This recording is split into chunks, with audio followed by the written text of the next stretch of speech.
मी जे काय जंतर मंतर दिल्ली इथे सोनम वांगचू आणि अभिजित दिपके याने जे काय आंदोलन केलं होतं आणि 20 तारखेला पूर्ण भारत देशामधून जे काही विद्यार्थी गेले होते त्याच्यावर सरकारतर्फे जे काय लाठीचार्ज झालेला आहे त्याच्या निषेधार्थ आज आम्ही राष्ट्रपती महोदया यांच्या नावाने माननीय जिल्हाधिकारी साहेब यांच्या मार्फत निवेदन देऊन त्या घटनेचा जाहीर निषेध केलेला आहे। आणि भारतीय संविधान कलम 19 क माणसाला स्वातंत्र्याचा अधिकार देते आणि ख हे आपल्याला मोर्चे आणि आंदोलन करण्याचा संविधानिक पद्धतीने अधिकार देते। तर कुठेही कोणताही विद्यार्थी किंवा विद्यार्थी आणि युवा शक्ती कोठेही वितृप्त प्रकार न करता शांततेमध्ये संविधानिक पद्धतीने दिल्ली इथे जंतर मंतर आंदोलन चालू असताना जे काही त्याच्यावर लाठीचार्ज करण्यात आलेला आहे त्याच्या निषेधार्थ व तिथे जे काही संबंधित अधिकारी असतील कर्मचारी असतील किंवा ज्याने कोणी आदेश दिलेला असेल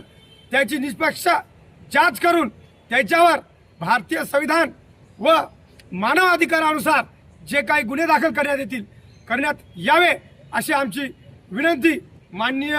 राष्ट्रपती महोदय यांना जिल्हाधिकारी मार्फत करण्यात आलेला आहे। यावेळेस निवेदन देताना मनीष हटकर असतील, सुनील गर्दनवाले असतील, जयदीप पेटणे असतील, समेक खोसले असतील व आमचे मित्र गंगाधर वावळे असतील हे आम्ही येऊन आज निवेदन दिलेलं आहे व उद्या स्वर्गीय बाळासाहेब आंबेडकर वंचित बहुजन आघाडी यांनी जे काही आदेश दिलेला आहे की 23 तारखेला महाराष्ट्र बंद याची हाक दिलेली आहे त्याच्यामध्ये आम्ही सर्व ताकदीशी स्वर्गीय बाळासाहेब आंबेडकरांच्या हाकीला वाव देऊन आम्ही महाराष्ट्र बंदीला समर्थन देतो व हे जे काही दोषी असतील जंतर मंतरवर ज्याने कोणी बी विद्यार्थ्यावर अमानुष लाठीचार्ज करण्यास सांगले आहे किंवा ज्याने कोणी हटकून केलेला आहे